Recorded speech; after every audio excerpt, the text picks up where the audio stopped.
Amen. Nous bénissons le Seigneur pour sa fidélité, pour son amour, pour tout ce qu'il fait pour nous. Nous bénissons le Seigneur parce qu'il est un bon Dieu, le Dieu qui n'échoue pas, le Dieu qui ne change pas, le Dieu fidèle.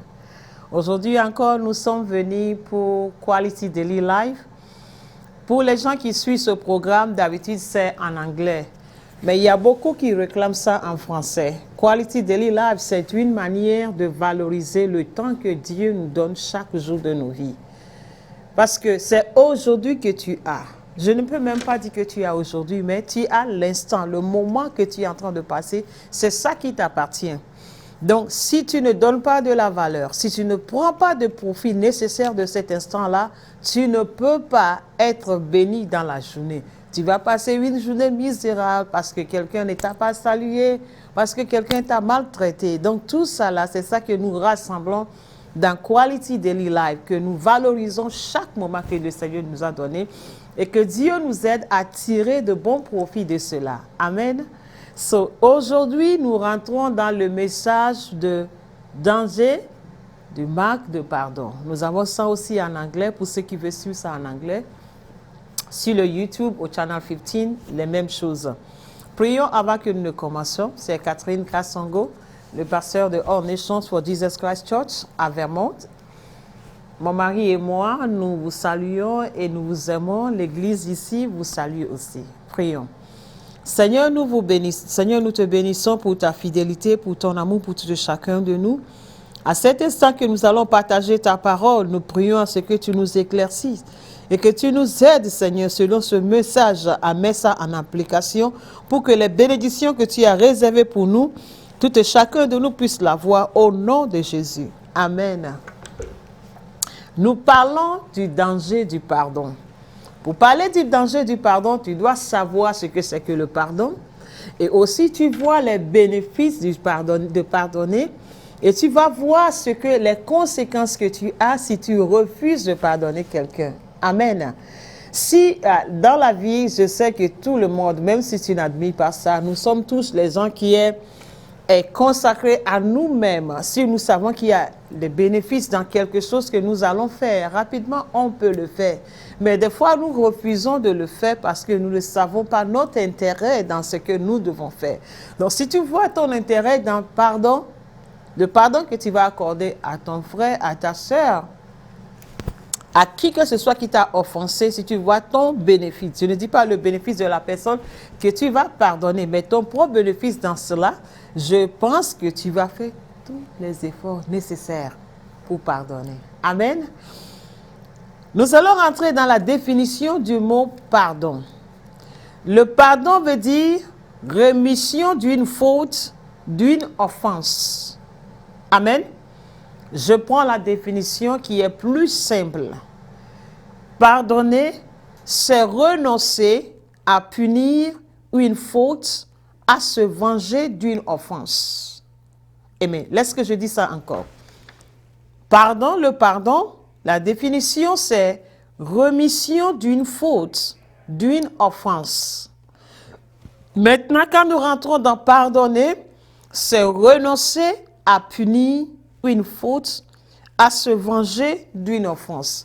Bon, qu'est-ce que je veux dire? Qu'est-ce que la définition veut nous dire? Même si nous fermons nos Bibles,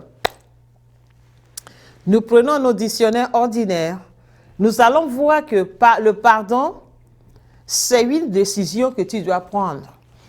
Ici, on nous dit, c'est renoncer à punir. C'est à toi de décider. La personne qui m'a offensé, normalement, je dois la punir. Cette personne mérite d'être insultée. Cette personne mérite d'être payée selon ce qu'il m'a fait. Cette personne mérite d'être maltraitée. Cette personne mérite d'être mal vue. Maintenant, moi, je renonce à ce droit que j'ai de punir la personne, de me venger. Je renonce à ça. Je choisis de ne pas me venger. C'est ça le pardon. Je peux mettre ça très simple comme ça. Tu choisis de ne pas te venger. Tu choisis de ne pas payer le mal pour le mal. tu choisis de ne pas faire à la personne ce que la nature ou bien la faute que la personne a commise envers toi, lui remettre exactement ce que la personne a fait. C'est ça le pardon. Amen. Lisons quelque chose dans le livre. Nous allons lire nos Bibles. Lisons quelque chose dans le livre de Éphésiens.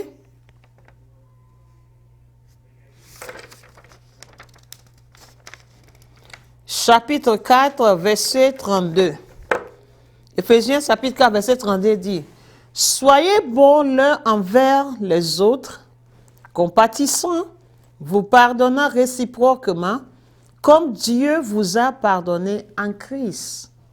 Amen.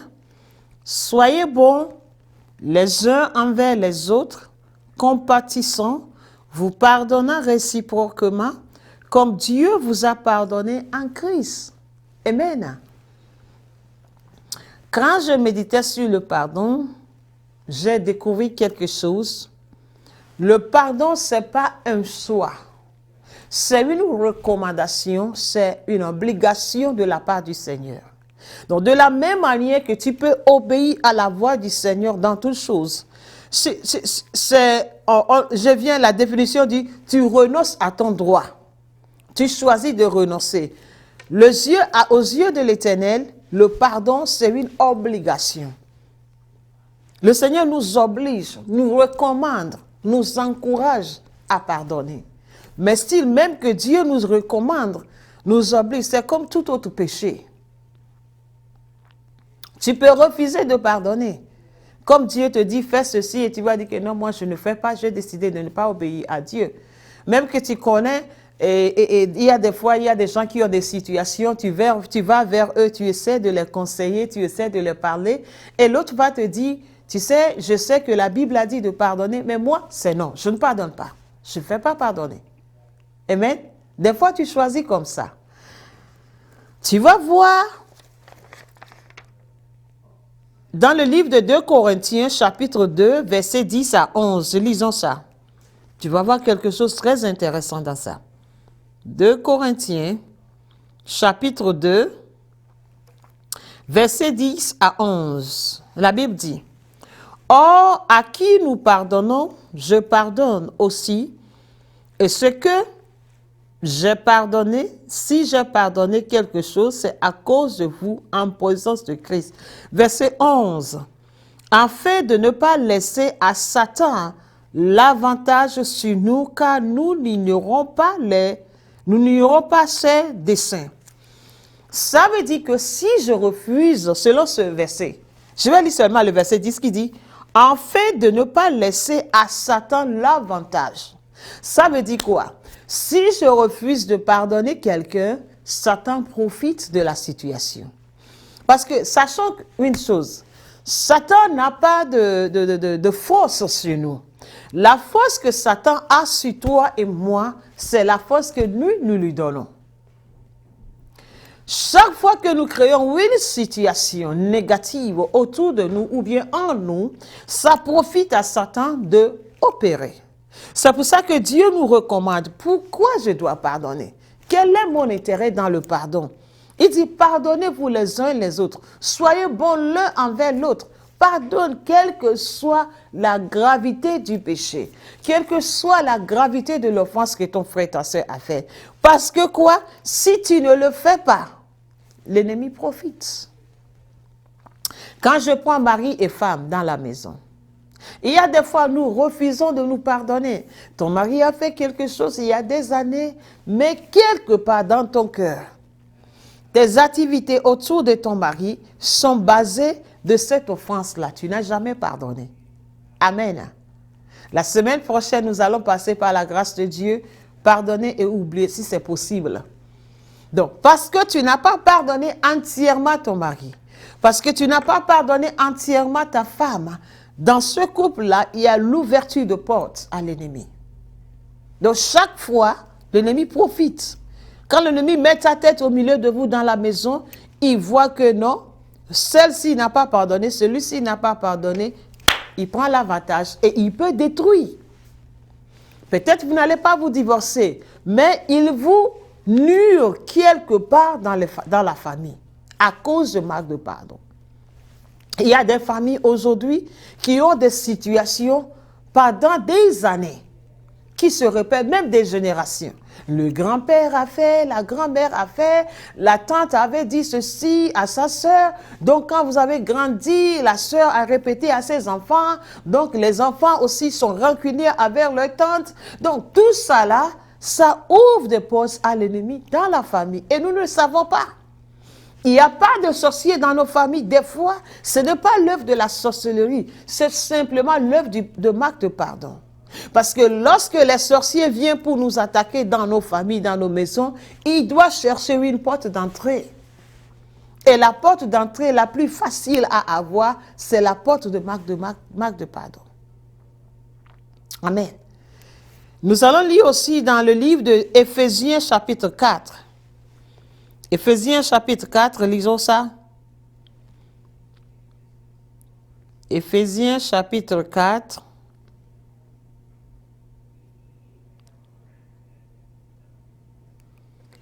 Verset 26 à verset 27.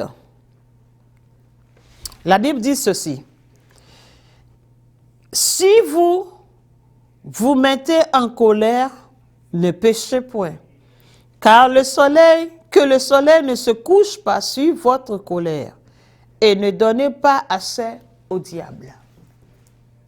Amen. C'est normal que tu te fâches. La chose t'a vraiment fait du mal. Tu t'es mis en colère contre ton frère, ta soeur, contre ton mari, ta femme, contre tes enfants, contre ta maman. C'est vrai, tu as droit, tu t'es fâché, ils ont mal fait. Mais la Bible dit que le soleil ne se couche pas. Ça veut dire que ne pars pas au lit. J'avais prêché dans cette Quality Daily Live et j'ai dit que la nuit, c'est le moment de transition. Il y a quelque chose de spécial qui se passe au milieu de la nuit. Le Seigneur dit ici, si vous mettez en colère, parce que c'est possible, nous sommes la chair et le sang. Quelqu'un va faire quelque chose contre toi que tu n'as pas aimé, la manière dont la personne t'a traité, t'a parlé, tout, tu n'as pas aimé. Mais il dit, ne péchez point. Maintenant, où est le péché de se mettre en colère? Se mettre en colère quelque part n'est pas de lui-même un péché, mais c'est l'acte après la colère qui devient un péché. Tu t'es mis en colère parce que j'ai mal parlé, la personne t'a mal parlé, maltraité, injuste envers toi. Maintenant, ta réponse à la personne, c'est ça qui te fait pécher. Amen. So, je vais t'encourager, mon frère, mon sœur qui suit ce message. Chaque fois que quelqu'un t'a offensé, tu sens que tu es en colère, traite avec toi-même rapidement. Parce que c'est toi maintenant qui vas pécher ou bien ne va pas pécher. La personne qui t'a mis en colère a déjà fait sa part. Maintenant, c'est à toi de contrôler ta colère. Tu peux refuser dans la colère de ne pas pécher. Il dit, si vous vous mettez en colère, il y a des situations, si les gens viennent vers toi pour t'expliquer, tu peux dire que, tu as raison vraiment de se mettre en colère. Parce que moi aussi, si on me fait ça, je vais vraiment me fâcher. Maintenant, la Bible te recommande ceci. Si vous vous mettez en colère, ne péchez point. Que le soleil ne se couche pas sur votre colère. Ça veut dire que ne donne pas trop. Ne tire pas la situation trop longtemps. Dès que ça se passe, ça ronge ton cœur.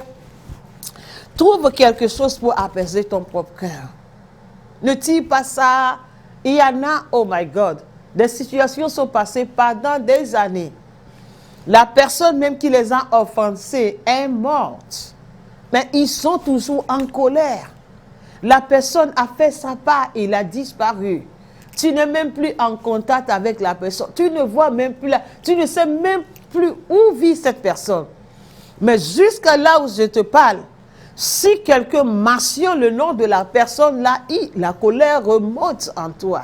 C'est pas possible. Ne péchez point quand vous vous mettez en colère. Comment est-ce qu'on pêche quand on se met en colère? C'est quand tu es en colère que tu vas pécher, décider du mal pour ton frère. Il y a des fois, ce que tu vas faire à la personne sera même plus grave que ce que la personne t'a fait. Parce que quand tu es en colère, tu donnes accès à l'ennemi. L'ennemi te contrôle. Si la colère veut contrôler tes langages, regarde dans la maison. Quelqu'un qui t'a offensé, pas seulement un seul mot, et tu veux répondre à la personne là, tu vas imaginer des mots que tu vas multiplier pour lancer à la personne. Des fois, nos maris s'étonnent, des fois nos femmes s'étonnent. Seulement ce que j'ai fait là, qui te permet de me raconter toutes ces bêtises là? Tout simplement parce que tu as réagi dans la colère. Amen. C'est pour ça que c'est la meilleure des choses à faire. Quand tu es en colère, contrôle-toi toi-même. Moi, souvent, si je suis en colère, je pleure. Donc, je n'aime pas que la personne qui m'a offensé même me voie. Je peux me cacher même pour pleurer. Ou bien si je veux que les larmes vont couler de mes yeux rapidement, je tourne ma tête, je fuis quelque part.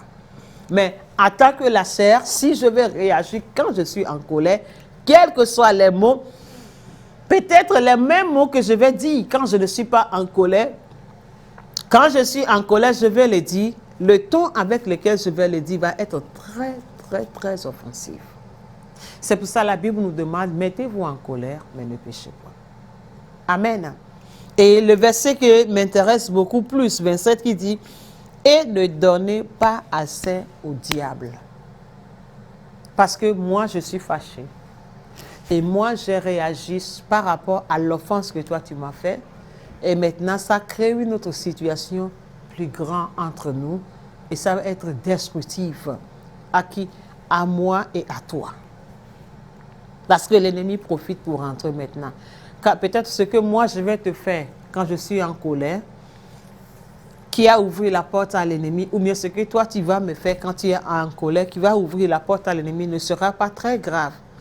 Mais quand l'ennemi rentre dedans, la situation devient très grave. On ne peut plus même contrôler ça, nous deux. Amen. Si nous donnons assez à l'ennemi, nous ne pouvons pas contrôler la situation. L'ennemi prend en charge. Et ce qui est très simple, va devenir quelque chose de big, très grand. Et à la fin de compte, tu te demandes vraiment, je suis fâché à cause de ça. Pourquoi j'ai réagi comme ça? Oh Dieu, pardonne-moi. Je ne savais pas que ça va arriver jusqu'à ce point. Mais c'est déjà trop tard. Mais je prie que le Seigneur nous aide à tempérer nos colères. Amen. Amen. Nous allons lire Ésaïe 43, verset 25. Ésaïe 43, verset 25. J'espère que tout le monde a sa Bible. À All Nations for Jesus Christ Church, nous sommes bien posés.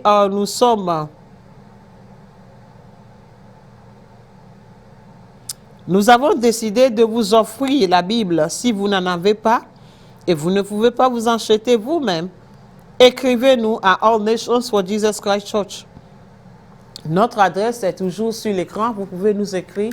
On peut vous envoyer une Bible, que ce soit en français ou bien en anglais. Que le Seigneur vous bénisse, free of charge. On ne va pas vous charger en vous envoyant ça. Nous allons vous donner ça parce que c'est notre cadeau pour vous. Quand nous prêchons, nous aimerons que vous suivez nos messages avec vos Bibles. Ça va vous aider beaucoup. Comme ça, c'est bon. La Bible dit que dans les derniers temps, il y aura beaucoup de faux prophètes. Amen. C'est moi qui efface tes transgressions pour l'amour de moi, et je ne me souviendrai plus de tes péchés. Vous savez pourquoi le Seigneur m'a donné ce verset? C'est parce que il y a certains d'entre nous, ils ont réussi souvent arrivent à faire l'effort à pardonner les autres. Il y a certains d'entre nous, quel que soit ce que quelqu'un les a fait, ils trouvent toujours des moyens de pardonner à la personne, de se réconcilier avec la personne, de faire la paix avec la personne. Même s'ils ne sont pas en erreur, il peut toujours même aller demander pardon et faire la paix avec la personne. S'il faut donner les cadeaux pour demander pardon, ils vont le faire. Mais dans Ésaïe 43, verset 25, c'est moi qui efface tes transgressions pour l'amour de moi, et je ne me souviendrai plus de tes péchés. Les mêmes personnes qui ont l'habilité ou bien la facilité de pardonner les autres, quelle que soit leur offense, ces mêmes personnes maintenant ont la difficulté de se pardonner eux-mêmes. Il peut arriver que eux-mêmes, ils arrivent à faire quelque chose très grave. Très grave. J'ai une amie, j'avais donné son témoignage. Cette amie-là a 2 enfants.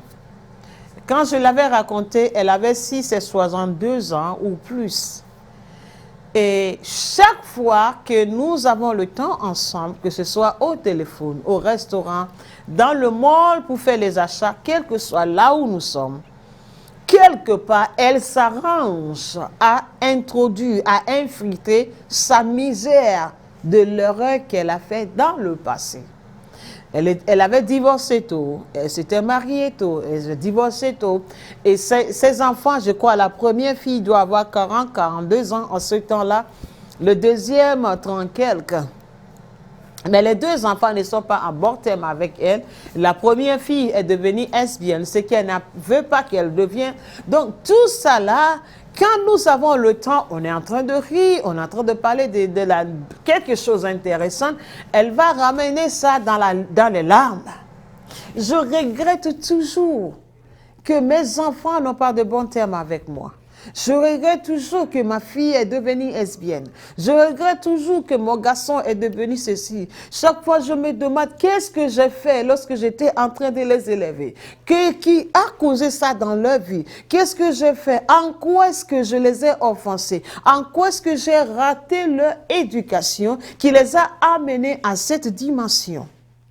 Amen. So, cette dame s'accuse progressivement, continuellement, pour la faute qu'elle a commise, peut-être 25 ans de divorce, elle continue toujours à s'accuser. L'enfant a déjà 40 ans, elle continue toujours à s'accuser de ce qu'elle devait donner à ses enfants, elle n'a pas pu donner. Mais Dieu nous dit, et je suis sûre qu'elle est née de nouveau parce que je l'ai raconté à l'église, elle a donné sa vie à Jésus, elle croit que le Seigneur peut pardonner. Peut-être elle croit que c'est important qu'elle pardonne à son mari, à son ex, quel que soit ce qui les a menés dans le divorce. Mais à elle-même, pour se pardonner d'avoir raté l'éducation des enfants, elle trouve ça impossible. Et des fois, l'ennemi te fait croire que plus tu te tortures de tes fautes, plus tu es saint. Non, c'est pas la sainteté. Je vais vous dire, l'Esprit de Dieu, quand le Saint-Esprit vient, la Bible dit que le Saint-Esprit nous donne la conviction de nos péchés. Et quand tu as la conviction de tes péchés, ce que tu fais, que tu te répands. Tu demandes pardon à Dieu et tu dois accepter le pardon de Dieu. Mais quand tu refuses d'accepter le pardon de Dieu, ça devient un péché pour toi. Parce que ce n'est plus la conviction du Saint-Esprit de tes péchés, ça devient maintenant la culpabilité. Ça devient maintenant, tu donnes assez à l'ennemi de venir maintenant contrôler tes émotions, de toujours venir vers toi pour t'appuyer, pour t'accuser. Ce que tu devais faire, tu n'as pas fait. Comment tu devais le faire, tu n'as pas fait. Tu as raté ceci parce que tu es méchant, tu es une mauvaise femme, tu es un mauvais mari. Tu es un mauvais père. Amen. So, nous ne voulons pas vivre le reste de ta vie. Tu ne veux pas vivre le reste de ta vie pour l'erreur que tu as commise il y a 10 ans. Même ce que tu as fait hier, qui n'est pas acceptable aux yeux de l'Éternel, si tu te mets à genoux, tu demandes pardon à l'Éternel, il va te pardonner. Et quand il te pardonne, il dit, c'est moi qui efface tes péchés. Alors, si le Seigneur t'a pardonné et le Seigneur a effacé tes péchés, pourquoi alors toi tu l'écris continuellement dans tes mémoires? C'est ça ma question pour toi. Le Seigneur t'a pardonné, il a effacé tes péchés. Pourquoi toi continuellement tu l'écris dans ta mémoire? Pour te punir. Tu te vois que tu n'as pas été assez puni par tes fautes, pour tes fautes. Donc tu te trouves l'occasion pour te punir. Et finalement, qu'est-ce qui se passe? Tu te rends malade. Tu as des maladies qui n'ont même pas de nom. Le docteur prescrit ces médicaments aujourd'hui, 6 mois après, 3 semaines après, il dit que ça ne marche pas, il faut changer. Parce que ce n'est pas le problème de médicaments, c'est le problème d'accepter le pardon de Dieu pour que tu sois libéré. Là, ce que tu es en train de faire, tu ouvres la porte à l'ennemi. Et l'ennemi est en train de prendre l'avantage dans ta vie. Amen. So, je t'encourage, toi qui suis mon message en ce moment, l'Esprit de Dieu te demande, embrasse le pardon de Dieu. Libère-toi de ce que, là où tu as chuté. Ce que tu as fait, tu sais que ce n'est pas bon. C'est déjà bon. Le Saint-Esprit t'a déjà donné la conviction de tes péchés, c'est déjà bon. Maintenant, libère-toi, accepte le pardon de Dieu et avance avec un cœur pur. Que quelqu'un à qui le Seigneur a pardonné tous ses péchés. Amen. Dans le livre de Marc, chapitre 25, verset 26, lisons ça. Le livre de Marc, chapitre 11, verset 25 à 26. On me demande de pardonner, on me demande de pardonner, je dois pardonner. C'est vraiment important pour moi que je pardonne toute personne qui m'a offensé. Laisse que je vois pourquoi je dois pardonner les gens. On a parlé de comment tu peux te pardonner toi-même. Maintenant, nous retenons encore des autres, y compris toi-même. Marc 11, 25 en verset 10. Et lorsque vous êtes debout, faisant votre prière, si vous avez quelque chose contre quelqu'un, pardonnez, afin que votre Père qui est dans les cieux vous pardonne aussi vos offenses. Verset 26. Mais si vous ne pardonnez pas, votre Père qui est dans les cieux ne vous pardonnera pas non plus vos offenses. La réponse à la question « Pourquoi je dois pardonner ?» Quelle que soit la profondeur du péché, quelle que soit la gravité du mal que la personne m'a fait, je dois. Amen. Dis, je vais te dire, toi qui suis ce message, de répéter avec moi, je dois pardonner. Quelle que soit la profondeur de l'offense, quelle que soit la douleur que je ressente, quelle que soit l'humilité que cette situation l'humiliation que cette situation a créée dans ma vie, quel que soit ce que la situation a détruit dans ma vie, je dois pardonner. Pourquoi? Parce que la Bible dit, si vous ne pardonnez pas ceux qui vous ont offensé, moi aussi je ne vais pas vous pardonner. Alors que moi et toi, on sait que la première des choses qu'on fait tous les jours, avant toute autre prière, avant même la louange adoration, avant de demander quelque chose au Seigneur, la première des choses que moi et toi on fait, Seigneur, pardonne-moi. Seigneur, pardonne-moi tout ce que j'ai fait, en tout ce que j'ai été rebelle à ta parole.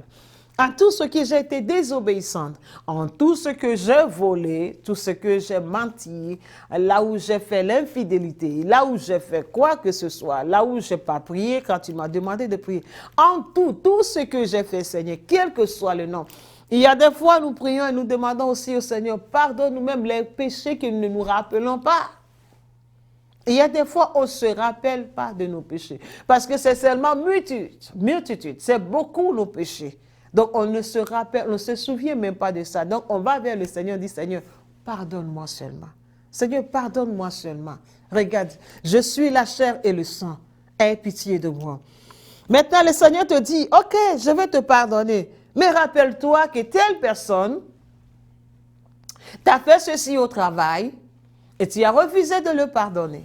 Alors, si tu ne pardonnes pas cette personne, toutes les prières que tu as fait pendant 1 heure de temps pour le pardon. Il y a des fois, nous organisons même le programme de jeûne et prière. On passe un long moment à genoux pour le pardon. Le Seigneur te dit, tu sais quoi? Tu as passé 5 heures sur tes genoux pour demander pardon. Mais il te reste seulement 1 minute d'aller pardonner la personne là qui t'a offensé au travail. Donc, aussi longtemps que cette personne qui t'a offensé au travail, qui t'a offensé à la maison, qui t'a offensé à l'église, tu ne le pardonnes pas, les 5 heures, les 6 heures de jeûne et prière que tu as fait en demandant pardon, je n'ai pas écouté. Waouh! Je n'ai pas écouté, je ne vais pas accepter et je ne vais pas t'accorder le pardon. Alors, ma question est ceci. Il y a un jour, je parlais à quelqu'un. Vraiment, les gens sont vraiment durs pour le pardon. Hein? L'offense était vraiment profonde et la personne va m'expliquer. En conclusion, cette personne me dit, si ne pas pardonner cette personne va m'amener en affaire, je suis prête à aller en affaire. Waouh! Si ne pas pardonner cette personne, tu regardes, tu as déjà dit ça, je te prie de te pardonner, de demander pardon, de libérer la personne là. Parce que l'enfer n'est pas un endroit que tu veux passer ton éternité. Il y en a qui sont vraiment difficiles à pardonner les autres. Que du point où la personne peut ouvrir la bouche, je n'ai pas lu ça dans un livre, la personne peut me dire que vraiment à cause de ceci, si ne pas pardonner cette personne va m'amener dans l'enfer, je suis prêt à aller en enfer. Waouh! Comment tu peux être prêt à aller en enfer? Parce que tu ne veux pas pardonner quelqu'un. Amen. So, je prie que le Seigneur t'accorde la grâce. Il y a un jour, il y a une sœur qui m'a fait quelque chose. La chose que la sœur m'a fait, c'est très grave. Je vous dis très grave. Humiliante, honteuse. Ça pesait sur moi beaucoup. De telle manière que quand je vois la sœur venir de ce côté, je ne me sens pas de l'approcher. Je vais passer d'un autre côté parce que la chose me fait couler les larmes. Maintenant, cette sœur, quand je viens à l'église, il y a des fois, je ne veux même pas aller à l'église parce que si je pars, je vais la voir. Et regarde, elle est très contente. Elle sait qu'elle m'a offensée. Et c'est une situation qu'elle ne veut pas régler ou bien elle ne sait pas comment régler ça. Et dans l'église, le temps de louange, adoration, la sœur chante, la sœur danse, la sœur est très contente. Amen. Donc moi maintenant, dans la situation là, quand je regarde cette sœur en train de danser, je parle de moi, je ne parle pas de toi. Donc si tu as été dans mon cas, je vais t'encourager d'écouter mon témoignage et de faire la même chose que ce que j'ai fait. Quand moi je regardais la sœur en train de danser, en train de louer le Seigneur, dans la joie, tout, mon cœur saigne. Je ne peux plus louer le Seigneur. Je ne peux plus danser. Mon cœur est rempli d'amertume. Mon cœur est rempli de la haine. Mon cœur est rempli de vengeance. Et maintenant, c'est moi qui ai torturé au-dedans de moi. Finalement, un jour, je me suis allongée par terre dans ma chambre. Je dis, Seigneur, cette douleur, c'est trop. Je ne peux pas. Pardonne cette personne au travers de moi. Pardonne ce frère, pardonne cette soeur au travers de moi. Seigneur, je ne peux pas pardonner moi-même. Je t'en supplie, Seigneur. Fais-le parce que je veux être libre. Je ne sais pas. Parce que ma prière était sincère. Je veux pardonner, mais je n'arrivais pas. Quand j'ai lancé un cri à l'Éternel, il a permis que je peux pardonner. Et regarde, prochainement, j'ai commencé à serrer la main de la sœur et après, je peux la donner encore dehors. Amen. Amen. So, je peux t'encourager à faire la même chose. Il y a des fois, quand on parle de pardon, vous croyez que la personne qui en prêche ne connaît pas la gravité de la situation. Non. Le Dieu qui nous parle de pardon, il a traversé. Jésus, quand il traversait les moments difficiles, les moments de rejet, les moments de fausses accusations, il faut imaginer la douleur. Les gens à qui il a fait du bien, Juste après avoir fait du bien, les gens se tournent vers lui pour le crucifier. Les gens se tournent vers lui pour l'accuser. Les gens se tournent vers lui pour le lapider. Les gens se tournent vers lui pour dire crucifie-le. Et ce Jésus va dire, Père, pardonne-les. Amen. Au moins Jésus, lui, il a dit pardonne-les parce qu'ils ne savent pas ce qu'ils font. Mais nous disons ceci. Ils savent très bien que ça fait mal, mais ils le font. Mais à cause de toi-même, tu vas voir, je vais lire un verset pour toi. C'est à cause de toi-même que tu dois faire tout effort, tous les efforts nécessaires pour ton propre bien, pour libérer cette personne-là qui t'a offensé. Lisons dans le livre de Matthieu, chapitre 6. Avant que je ne lis quelque chose d'autre pour vous. Matthieu, chapitre 6, versets 12 à 14. La Bible dit, pardonne-nous nos offenses. Ça, c'est la prière que Jésus a appris à ses disciples. Hein? Parce que les disciples veulent savoir comment prier. Et Jésus va leur donner la clé de la prière. Pardonne-nous nos offenses, comme nous aussi nous pardonnons à ceux qui nous ont offensés. Ce seul verset suffit. Tu peux lire le reste toi-même. Je peux lire verset 13. Ne nous induis pas en tentation, mais délivre-nous du mal, car c'est à toi qu'appartiennent, dans tous les siècles, le règne, la puissance et la gloire. Amen. Si vous pardonnez aux hommes leurs péchés, leurs offenses, votre Père céleste vous pardonnera aussi. Verset 15. Mais si vous ne pardonnez pas aux hommes, votre Père ne vous pardonnera pas non plus vos offenses. Lorsque vous jeûnez, je vais relire ça, verset 12. Pardonne-nous nos offenses, comme nous aussi nous pardonnons à ceux qui nous ont offensés. Mais regarde comment la plupart des temps nous pardonnons. Nous pardonnons les gens qui nous ont offensés à cette manière. Malgré que nous disons que nous avons pardonné la personne, mais dans le coin de nos cœurs, nous souhaitons du mal à la personne. Amen. Je connais des amis qui mangent dans les mêmes plats. Oh my God. Ils font tout ensemble. Mais en réalité, il y a des rancunes dans le cœur de l'un et de l'autre. Ils ne se pardonnent pas. Chacun a gardé l'offense que l'autre lui a fait. Amen. La personne garde ça. Quand il trouve l'occasion pour te faire du mal, il te fait du mal. Maintenant, le verset 12 dans le livre de Matthieu 6 dit, pardonne-moi, Seigneur. Seigneur, pardonne-moi. Comme j'ai pardonné mon frère qui m'a offensé. Maintenant, demande-toi, est-ce que réellement tu veux que Dieu te pardonne comme tu pardonnes aux autres? C'est une question que tu dois te répondre. Si tu ne veux pas que Dieu te pardonne comme tu pardonnes aux autres, c'est le bon moment pour toi d'essayer de pardonner de tout ton cœur. Amen. Ne pardonne pas à la personne et lui souhaiter du mal. Ne pardonne pas à la personne. Des fois, nous pardonnons à la personne et nous n'allons pas faire des revanches nous-mêmes.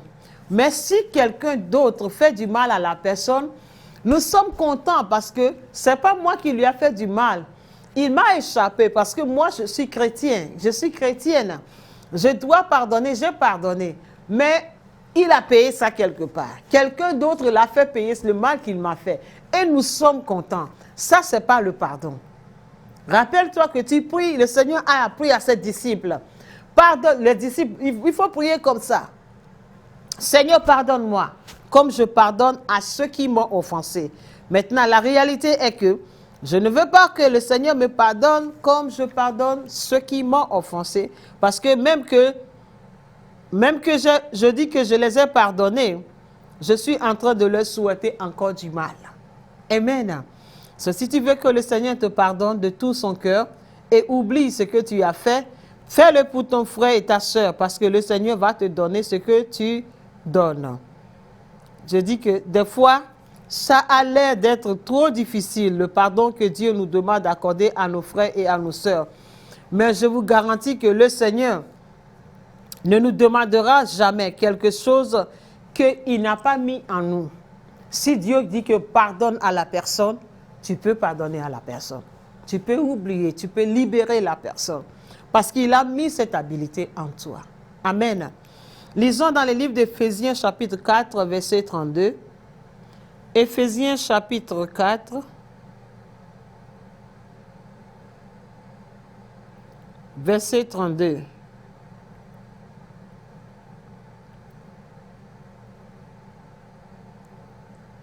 On a déjà lu ça?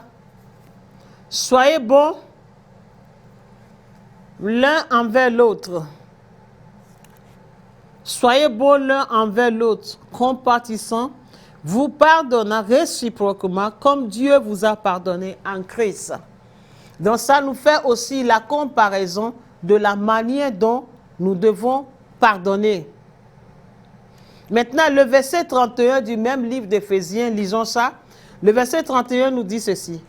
Que toute amertume, toute animosité, toute colère, toute clameur, toute calomnie et toute espèce de méchanceté disparaît du milieu de vous. Amen. Donc, la Bible nous demande ceci, que dans nos cœurs, nous luttons très fort de faire sortir tout ce qui est amertume. Quand tu refuses de pardonner quelqu'un, c'est ça le danger du pardon.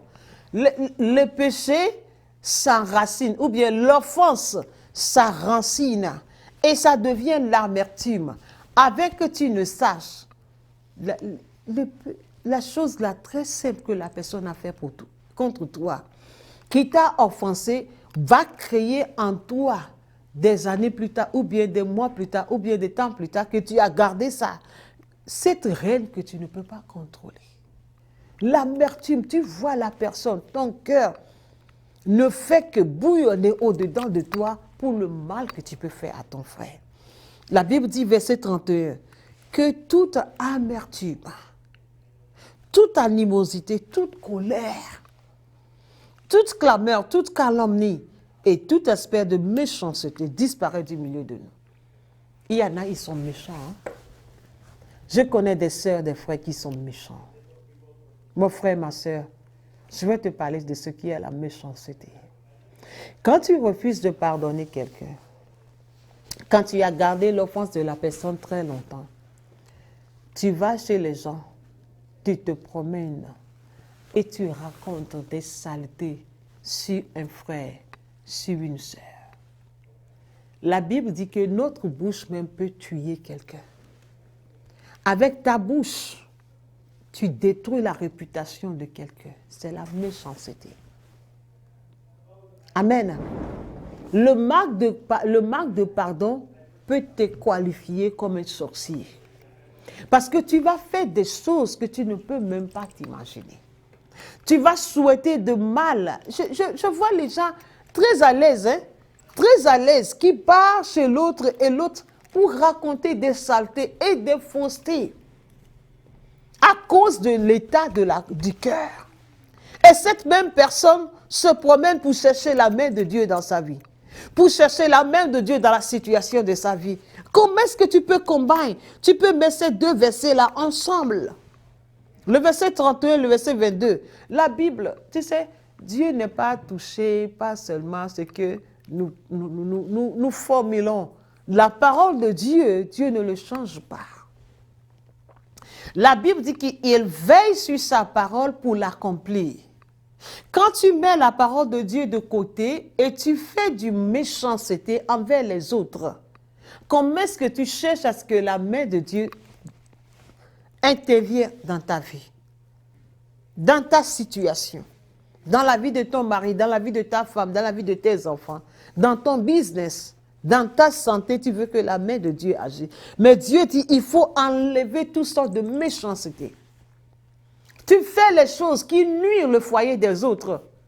Tu travailles à la destruction du foyer des autres. Tu travailles à la destruction des réputations des autres. Tu travailles pour détruire les enfants des autres. Lorsque toi, tu es à genoux, tu demandes au pasteur de prier pour tes enfants et toi, tu te promènes pour détruire les enfants des autres. Tu pries que le Seigneur bénisse ton ministère, pasteur. Et toi, tu as la haine envers ton prochain, ton pasteur, ton collègue pasteur. Tu as la haine envers lui. Tu ne veux pas que son église prospère. Tu ne veux pas que ses fidèles soient fidèles à lui. Au contraire, au téléphone, tu vas parler mal de ton collègue pasteur et tu vas attirer ses fidèles dans ton église. Comment est-ce que tu veux la main de Dieu? La Bible dit que toute méchanceté disparaisse au milieu de vous. Dieu ne parle pas des païens, il parle pour les chrétiens. Que la méchanceté disparaisse parmi les pasteurs. Que la méchanceté disparaisse parmi les chrétiens. À l'église, que la méchanceté disparaisse. Disparaisse complètement. Dieu ne veut pas de méchanceté. Les méchants n'hériteront pas le royaume des cieux. Quel que soit ton triste, les pasteurs qui ont le cœur vraiment noir, qui cherchent la destruction de son frère, son église doit être fermée pour que mon église puisse grandir. Ses fidèles n'ont qu'à le quitter pour venir dans mon église. Donc tu peux même s'asseoir avec les fidèles des autres pasteurs et parler mal de ton collègue à ces fidèles-là, et pour que ces fidèles-là quittent leur église pour venir se joindre dans ton église. Et tu crois que c'est la multiplication, c'est la croissance dans ton église. La Bible dit que qui tue par l'épée fait quoi? Périsse par l'épée. De la même manière que tu te promènes pour détruire les autres, ça te retourne vers toi-même. La méchanceté que tu injectes aux autres, ça te retourne toi-même. D'une manière ou d'une autre, tu vas le ramasser sur ta route. C'est pour ça que Dieu dit que la méchanceté, de toutes ses formes, disparaît de ton cœur. Garde ton cœur plus que tout, le Seigneur a dit. Je vais vous dire ça. Dans les livres, je suis en train de clôturer. Proverbes chapitre 4, verset 23. Proverbes. L'histoire de méchanceté, là, le Saint-Esprit me touche le cœur pour parler à toi qui es chrétien, à toi qui es pasteur. Il y a trop de méchanceté parmi les frères et les sœurs.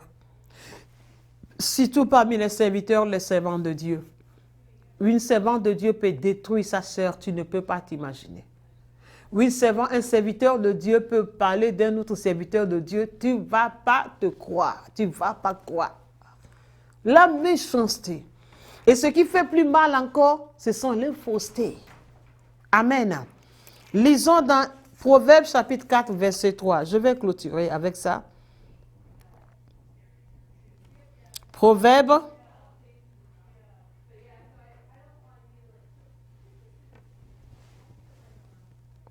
J'espère que vous êtes en train d'être bénis par ce message. Souvent, nous sommes très contents quand nous avons le message qui dit que tout ce que tu désires, Dieu va te donner dans 2 jours. Dans 3 jours, reçois la prophétie que tu vas avoir ton mari. Dans 2 jours, reçois la prophétie que tu vas avoir tes enfants. Dans 5 jours, reçois la prophétie, une femme que tu cherches à te marier va venir. Dans 1 jour, le business que tu cherches va venir sur ton cœur, sur ta route. Mais Dieu nous parle des choses qui nous concernent aujourd'hui, qui peut toucher la profondeur de nous, qui va amener la paix dans nos propres vies. Regardons dans le livre de Proverbes, chapitre 4, verset 23. La raison pour laquelle je dois pardonner. Proverbes 4, verset 23 dit, « Garde ton cœur plus que tout autre chose, car de lui viennent les sources de la vie. » Amen. Garde ton cœur plus que toute chose, car de lui viennent les sources de la vie. Ça veut dire quoi? La Bible dit que c'est de l'abondance du cœur que la bouche parle. Et quand la bouche parle, nous agissons. Amen. Donc, si ton cœur est rempli d'amertume, la raison pour laquelle le Seigneur nous dit de protéger nos cœurs, d'enlever la haine, d'enlever l'amertume, d'enlever la méchanceté, parce qu'il dit que de nos cœurs sortira tout ce qui concerne nos vies. La manière dont tu vas traiter ta femme dépend de ton cœur envers elle. La manière dont tu vas traiter ton mari dépend de ton cœur envers elle. Tu sais, tu vois certaines personnes, comment ils protègent leurs enfants. C'est à cause de l'amour qu'ils ont pour leurs enfants. C'est l'état de leur cœur qui démontre. Je connais une maman, selon les témoignages, au Congo. Paraît-il que les soldats sont rentrés dans leur maison pour détruire, pour tuer. Et les soldats sont en train de taper tout le monde. Et quand les soldats ont tapé un de son fils, la Bible dit que la maman s'était couchée sur son fils. Et les soldats, avec les bigs, les grands bottes que les soldats portent là, ils sont en train de torturer la maman. La maman dit, avant de tuer mon fils, vous allez me tuer. La maman faisait tout possible pour que son enfant ne meure pas. Pourquoi? Parce que c'est le niveau de cœur, de l'amour qu'elle a pour son fils. C'est à cause de ça qu'elle est prête même à mourir. Elle est prête à mourir pour son fils. Amen. Moi, je dis toujours ceci. Ce que tu n'es pas prêt à mourir pour, tu ne peux pas vivre pour ça. Donc, si tu vois les parents, il y a des parents qui vont travailler dur, malgré les fatigues, ils vont travailler parce que les enfants doivent aller à l'école, parce que je dois payer l'école, parce que je dois m'en occuper, parce que je dois faire tout ceci aux enfants. Tout ça là, c'est important. Pourquoi? Parce que c'est l'amour que les parents ont pour les enfants. Et tu vas voir cette même parent qui est en train de faire tout ça là pour ses enfants, va tourner vers l'enfant de quelqu'un, souhaiter à ce que l'enfant la meure. Amen. Ça va retourner quelque part vers toi. Tu t'en fous parce que tu penses que l'amour que tu as doit seulement protéger ce qui est à toi. Et ce qui est pour les autres peut être détruit. Non, ça, ce n'est pas l'amour. Ce que tu donnes à tout le monde, Dieu en parle. L'état de ton cœur envers le frère et la sœur. Quand tu te mets à genoux pour ton église, pasteur, qu'est-ce que tu penses à l'église qui est de l'autre côté? Quand un pasteur a chuté dans sa vie, qu'est-ce que ça devient maintenant ton show avec même les fidèles? Que tu vas nuire le pasteur là, que tu vas... ça fait honte. Récemment, ce week-end, j'étais avec ma nièce qui me parlait, qui n'est même pas chrétienne, qui me parlait de pasteurs qui vont aller même à la télé pour s'insulter.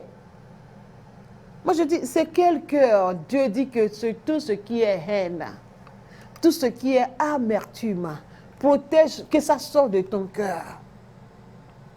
Protège ton cœur plus que tout. Refuse, il y a des fois, refuse certaines causeries. Parce qu'on dit, c'est nous, ce que l'oreille attend, c'est ça qui fait mal au cœur. Il y a des gens qui viennent vers toi. Pour les choses que quelqu'un d'autre a déjà dit sur toi, tu n'es pas au courant. Que ça reste entre eux. Ne permets pas à la personne de te raconter ce que tu ne connais pas, que l'autre a parlé de toi ou bien pense de toi. Oh, toi, tu appelles telle personne toujours ton ami. Est-ce que tu sais qu'elle te déteste beaucoup? Est-ce que tu connais qu'elle parle mal de toi? Non, ce n'est pas mon problème. Garde ça entre vous. Pourquoi? Parce que quand je vais connaître, quand ça va rentrer dans mes oreilles, ça va affecter l'état de mon cœur envers la personne. Et qu'est-ce que ça va faire? Ça va couler. Amen. Garde ton cœur plus que tout, car de lui viennent les sources de la vie. Dès que j'attends des choses méchantes, ça va sortir. Je vais répliquer. Même si je ne réplique pas en parole, en acte, je vais faire quelque chose pour faire comprendre à la personne que tu m'as offensé. Tu m'as vraiment offensé et moi aussi, je dois trouver un moyen pour te faire payer. Si tu veux te protéger toi-même, pour le bien de toi-même, tout ce que je prêche aujourd'hui, c'est pour ton bien. Protège ton cœur comme la Bible le demande.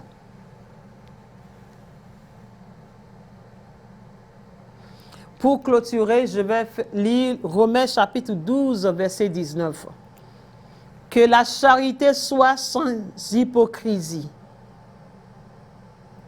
Ayez le mal en horreur. Attachez-vous fortement au bien. Amen. Attachons-nous au bien. Nous voulons faire du bien aux gens. Nous voulons faire du bien à l'un et à l'autre. Donc, je vais clôturer ici et je vais prier pour 2 groupes de gens.